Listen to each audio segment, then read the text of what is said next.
السلام عليكم ورحمة الله وبركاته. كلت فسيخ النهاردة؟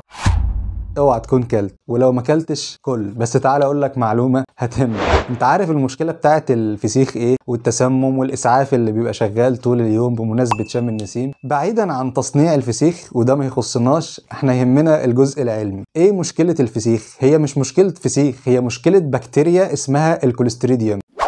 الكوليستريديوم دي عيلة كبيرة جدا من البكتيريا اللي موجودة في الميكروبيولوجي عندنا. البكتيريا دي اسمها كوليستريديوم بوتولينيوم. البكتيريا دي مقاومة لدرجات الحرارة العالية، بتحب تعيش في عدم وجود أكسجين، هي دي المشكلة، فبتتكون في المكان المغلق.